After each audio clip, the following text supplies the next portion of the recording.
હું મેહુલ પ્રજાપતિ આપ સર્વે વિદ્યાર્થી મિત્રોનું મારી યુટ્યુબ ચેનલમાં સ્વાગત કરું છું। આજે આપણે એક નવી સિરીઝ ચાલુ કરવા જઈ રહ્યા છીએ, જેમાં ધોરણ 9 વિજ્ઞાન વિષયને લગતા દરેક ચેપ્ટરના MCQ આપણે જોવાના છે।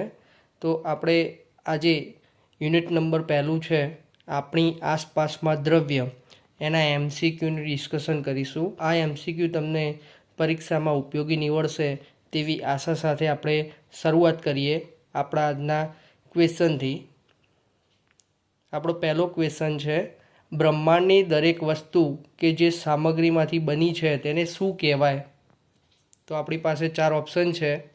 ઓપ્શન A દ્રવ્ય, ઓપ્શન B પદાર્થ, C સંયોજન, D મિશ્રણ।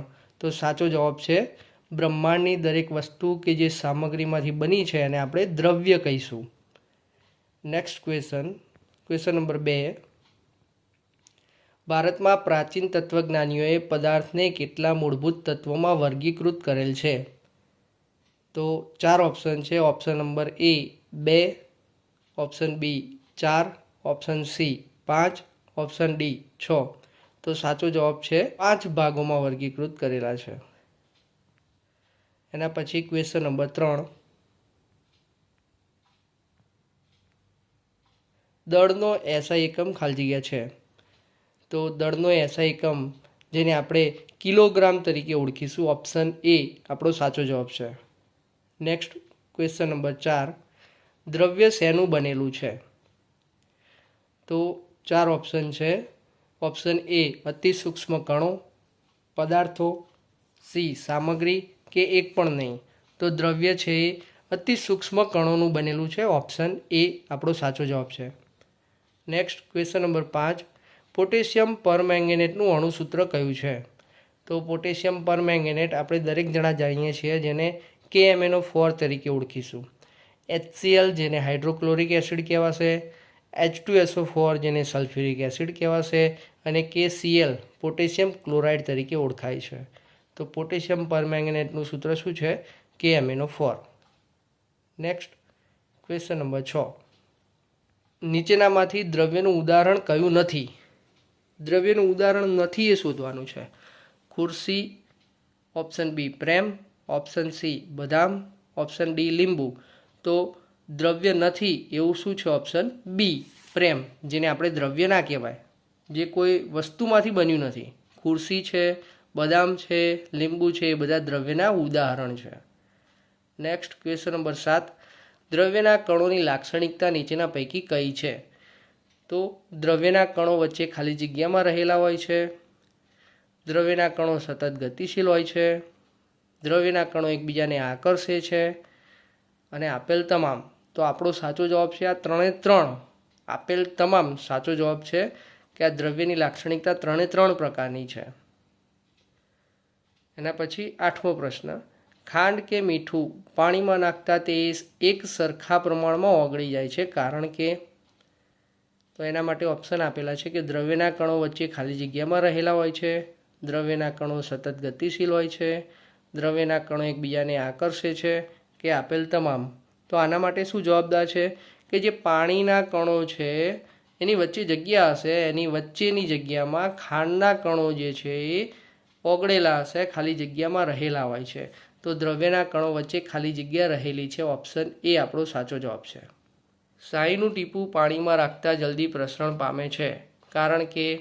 તો એના માટે 3 ઓપ્શન છે, અને ચોથો ઓપ્શન છે આપેલ તમામ। તો 3માંથી એક નક્કી કરવાનું છે।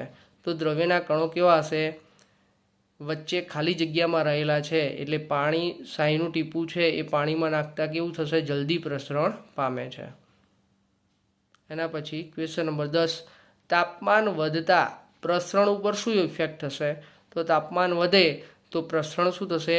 બહુ જલ્દી વધશે, એટલે કે ઝડપી બનશે, ઓપ્શન A સાચો જવાબ છે।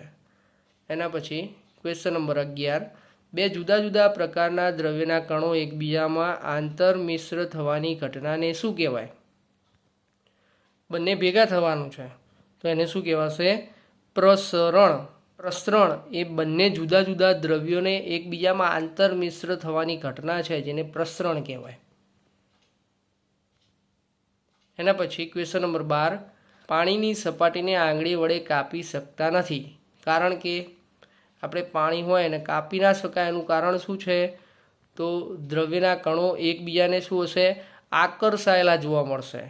તો ઓપ્શન સી આપણો સાચો જવાબ છે. દ્રવ્યના કણો એકબીજાને આકર્ષે છે. 13મો, ગરમ ખોરાકની સોડમ દૂર સુધી આવે છે, એનું કારણ શું હશે? ગરમ ખોરાક એનું દૂર સુધી એની સોડમ આવે એનું કારણ દ્રવ્યના કણો કેવા હશે? સતત ગતિશીલ હશે. તો એના માટે આન્સર આવશે ઓપ્શન બી, દ્રવ્યના કણો સતત ગતિશીલ હોય છે. એના પછી નીચેનામાંથી દ્રવ્યની અવસ્થા કઈ છે? દ્રવ્યની અવસ્થા ઘન, પ્રવાહી, વાયુ, આ ત્રણ અવસ્થા છે. તો આપેલ તમામ. નેક્સ્ટ ક્વેશ્ચન નંબર 15, નીચેનામાંથી ઘન પદાર્થના ગુણધર્મો કયા છે? ચોક્કસ આકાર ધરાવે, નિશ્ચિત સીમા ધરાવે, ચોક્કસ કદ ધરાવે, આ બધા જ ગુણધર્મો ઘન પદાર્થના ગુણધર્મો છે. તો આપેલ તમામ. Next question number 16, rubber band એ દ્રવ્યની કઈ અવસ્થા છે? એ ઘન છે, પ્રવાહી છે કે વાયુ છે? તો એ પોતે કેવું અવસ્થા ધરાવશે? ઘન અવસ્થા છે. રબર બેન્ડને આપણે ખેંચીએ છીએ, એનો આકાર બદલાય છે, પણ એને છોડી દઈએ તો જે અવસ્થામાં એનો જે આકાર હતો એ આકાર પાછો આવી જાય છે. એટલે રબર બેન્ડ કેવું કહેવાશે? ઘન અવસ્થા ધરાવે છે. એવું જ એક બીજું ઉદાહરણ છે વાદળી, સ્પંજ જેને કહીશું, એ કઈ અવસ્થા ધરાવે છે? તો જ્યારે આપણે સ્પંજને દબાઈએ છીએ ત્યારે એ દબનીય છે, એની અંદર રહેલી હવા બહાર નીકળી જાય છે અને એનો આકાર બદલાઈ જાય છે, પણ એને છોડી દઈએ ત્યારે ફરીથી જે આકાર હતો એ પ્રાપ્ત કરી દેશે. એટલે એ વાદળી જે છે એ ઘન અવસ્થા ધરાવે છે. તો આપણો આન્સર છે ઓપ્શન એ, ઘન અવસ્થા. એના પછી 18મો પ્રશ્ન, જળચર પ્રાણીઓ શ્વસન માટે શેનો ઉપયોગ કરે છે? તો શ્વસન માટે એ પાણીમાં ઓગળેલા ઓક્સિજનનો ઉપયોગ કરે. તો ઓપ્શન બી છે, જળચર પ્રાણીઓ એ પાણીમાં ઓગળેલા ઓક્સિજનનો ઉપયોગ કરશે. એના પછી ક્વેશ્ચન નંબર 19, દ્રવ્યની કઈ અવસ્થામાં કણો વચ્ચે ખાલી જગ્યા સૌથી વધારે હોય છે?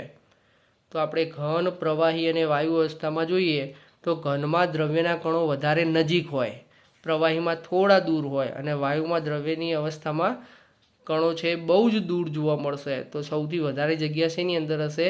વાયુ અવસ્થામાં રહેલું છે. 20મો પ્રશ્ન, દ્રવ્યની કઈ અવસ્થામાં દ્રવ્યના કણો વચ્ચે ખાલી જગ્યા સૌથી ઓછું હોય? સૌથી ઓછી જગ્યા હોય એનું કારણ ઘન અવસ્થા હશે. તો ઘન અવસ્થામાં દ્રવ્યના કણો વચ્ચે જગ્યા સૌથી ઓછી હશે.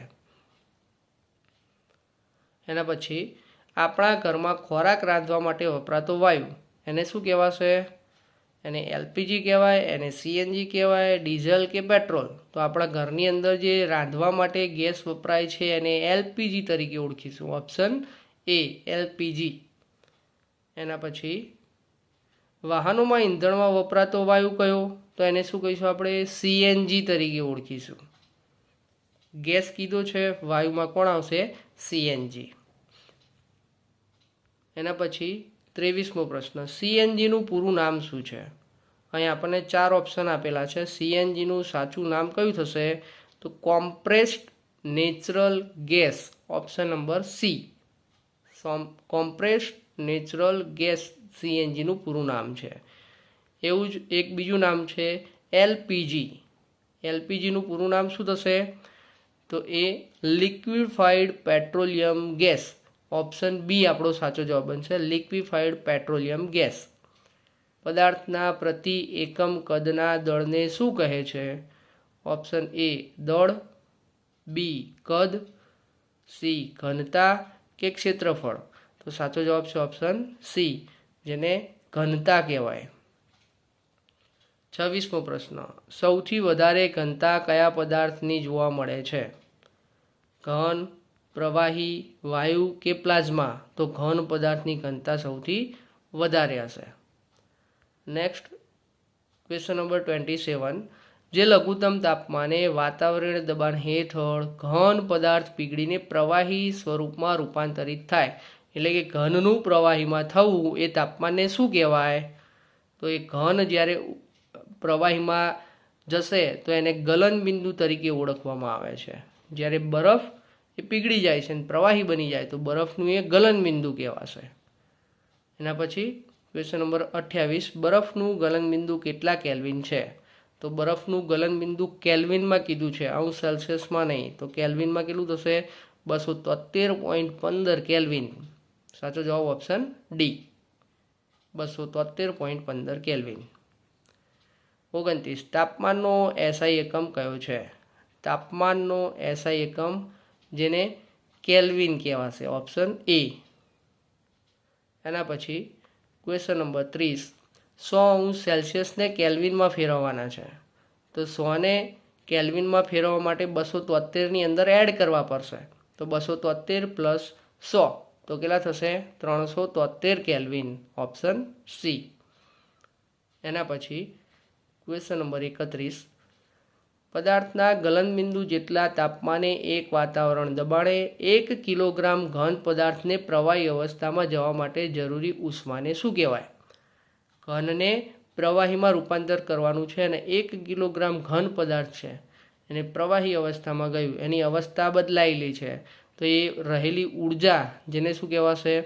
ગલનગુપ્ત ઉષ્મા તરીકે ઓળખવામાં આવશે, ઓપ્શન બી, ગુપ્ત ઉષ્મા. 32મો પ્રશ્ન, ખાલી જગ્યા બદલીને પદાર્થને એક અવસ્થામાંથી બીજા અવસ્થામાં રૂપાંતરણ કરી શકાય. શું બદલી શકાય? તાપમાનને બદલીને પદાર્થને એક અવસ્થામાંથી બીજા અવસ્થામાં રૂપાંતરણ કરી શકાય, ઓપ્શન સી, તાપમાન. 33મો પ્રશ્ન, પ્રવાહી અવસ્થામાં રૂપાંતરિત થયા વિના ઘન પદાર્થનું સીધું વાયુ અવસ્થામાં રૂપાંતર થવાની પ્રક્રિયાને શું કહેવાય? ઘનમાંથી સીધું વાયુ થઈ જાય છે, તો ઘનમાંથી વાયુ થશે એને આપણે શું કહીશું? ઉધ્વપાતન, બાષ્પીભવન, ગલનબિંદુ કે નિક્ષેપણ. તો આપણે એને શું કહીશું? ઉધ્વપાતન, ઓપ્શન એ. 34મો પ્રશ્ન, પ્રવાહી અવસ્થામાં રૂપાંતર થયા વિના વાયુ અવસ્થાનું સીધું જ ઘન અવસ્થામાં રૂપાંતરણ થઈ જાય, એટલે કે સીધું જ વાયુમાંથી ઘન, તો એ અવસ્થાને શું કહીશું? વચ્ચે પ્રવાહી અવસ્થા આવશે નહીં, તો એને શું કહીશું? નિક્ષેપણ, ઓપ્શન ડી. એના પછી પ્રવાહી અવસ્થામાંથી ઘન અવસ્થામાં રૂપાંતરણ થવાની પ્રક્રિયાને શું કહેવાય? પ્રવાહીમાંથી ઘન થવું છે તો એને ઘનીકરણ અથવા તો ઠારણ તરીકે ઓળખવામાં આવશે, ઓપ્શન એ. એના પછી 36મો પ્રશ્ન, વાયુ અવસ્થામાંથી પ્રવાહી અવસ્થામાં રૂપાંતરણ થવાની પ્રક્રિયાને શું કહેવાય? વાયુમાંથી પાછું પ્રવાહીમાં આવવું છે તો એને શું કહીશું? એને ઉધ્વપાતન, બાષ્પીભવન, સંઘનન કે નિક્ષેપણ. તો સાચો જવાબ છે ઓપ્શન સી, સંઘનન તરીકે ઓળખીશું. એના પછી 37મો પ્રશ્ન, વાયુનું દબાણ માપવા માટે એનો એકમ શું છે? શેના વડે વાયુનું દબાણ માપી શકાશે? તો એને માપવા માટેનો એકમ એ ઓપ્શન ડી, પાસ્કલ તરીકે ઓળખીશું. એના પછી નેક્સ્ટ ક્વેશ્ચન નંબર 38, ઘન કાર્બન ડાયોક્સાઇડને બીજા કયા નામે ઓળખાય છે? તો ઘન કાર્બન ડાયોક્સાઇડ એનું બીજું નામ છે સૂકો બરફ, ઓપ્શન બી.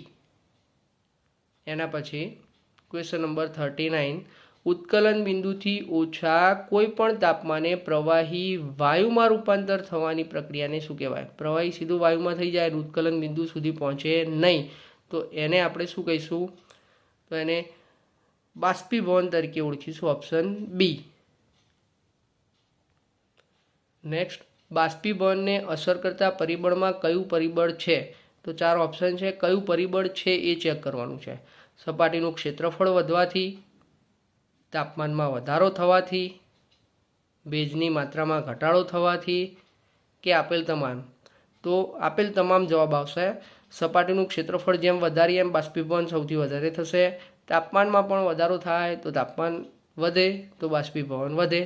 ભેજની માત્રા જેટલી ઓછી એટલું બાષ્પીભવન વધારે થાય. તો સાચો જવાબ છે ઓપ્શન ડી, આપેલ તમામ. એના પછી ક્વેશ્ચન નંબર 41, સપાટીનું ક્ષેત્રફળ વધારતા બાષ્પીભવન દર ઉપર શું અસર થાય છે? જેમ ક્ષેત્રફળ વધશે ને એમ બાષ્પીભવન જલ્દી થશે. સાચો જવાબ છે બાષ્પીભવન વધે છે, ઓપ્શન ડી ખોટો છે, બાષ્પીભવન વધે છે. ઓપ્શન એ, ભેજની માત્રામાં વધારો થવાથી બાષ્પીભવન પર શું અસર થાય? ભેજની માત્રા વધે તો બાષ્પીભવન શું થશે? એના ઓપોઝિટ બાષ્પીભવન ઘટે છે. એના પછી 43મો પ્રશ્ન, હવામાં રહેલા પાણીની બાષ્પને શું કહેવાય? તો હવામાં રહેલી પાણીની બાષ્પ જેને આપણે ભેજ તરીકે ઓળખીશું, ઓપ્શન એ. 43મો, હવામાં રહેલી પાણીની બાષ્પને શું કહેવાય? તો એને ભેજ કહેવાય. આ ક્વેશ્ચન આવી ગયો છે. એના પછી 44મો પ્રશ્ન, એસિટોનને હથેળીમાં મૂકતા તો શું થશે? આસપાસમાંથી ઉર્જા મેળવે છે, આસપાસમાંથી ઉર્જા ગુમાવે છે, ઉર્જા ગુમાવે અથવા મેળવે, અને એક પણ નહીં. તો સાચો જવાબ છે આસપાસમાંથી ઉર્જા મેળવે છે. ઓપ્શન બી, આસપાસમાંથી ઉર્જા મેળવે છે. બળનો એસઆઈ એકમ, બળનો એસઆઈ એકમ ઓપ્શન છે એ કેલ્વિન, બી મીટર, સી ન્યૂટન કે ડી કિલોગ્રામ. તો કેલ્વિન તો શેમાં આવે? તાપમાનનો આવશે. કિલોગ્રામ એ દળનો આવશે. તાપમાન માટે કેલ્વિન, કિલોગ્રામ એ દળનો આવશે. તો બળનો એસઆઈ એકમ શું થશે? ન્યૂટન કહેવાશે. Option C newton.